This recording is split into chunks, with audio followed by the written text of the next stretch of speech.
સુરતના લીંબાયત વિસ્તારમાં આવનારા રમઝાન ઈદ અને ગુડી પડવા તહેવારોને ધ્યાનમાં રાખીને શાંતિ સમિતિની બેઠક યોજાઈ હતી, જેમાં વિવિધ સમાજના આગેવાનો અને પોલીસ અધિકારીઓ મોટી સંખ્યામાં ઉપસ્થિત રહ્યા હતા.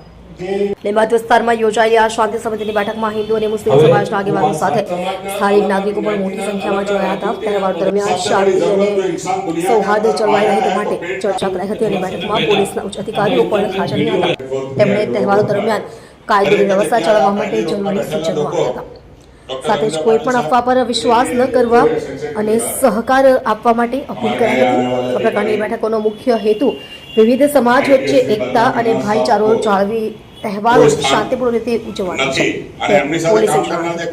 આપ જોઈ રહ્યા છો ગુજરાતની સૌથી પહેલા ખબર આપતી Surat express news channel, director Rajesh મંગલેની સાથે.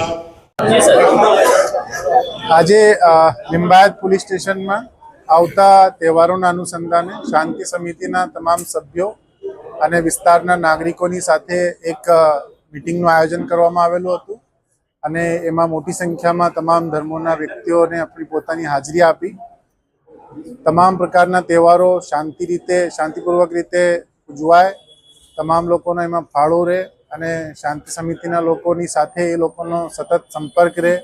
એવી કોઈ પણ બાબત હોય જે કોમી એકતાને ભંગ કરતી હોય એવી સૂચના મળે તો તાત્કાલિક અમને સંપર્ક કરવા પણ સમજ કરવામાં આવી અને સાથે સાથે આવતા દિવસોમાં આ જનસંપર્ક છે વધુ સઘન બનાવવું, આવા પણ અમારા પ્રયાસો જે અમે હાથ ધરવાના છીએ એવી પણ સૂચના આપવામાં આવી.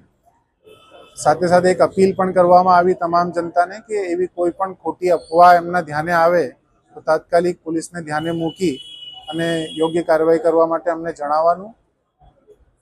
તમામ લોકોનો સાથ સહકાર ની અમને ખાતરી આપેલી છે અને આ પ્રમાણેનું આજે એક આયોજન થયું હતું શાંતિ સમિતિનું અને લોકોનો ખરેખર બહુ સકારાત્મક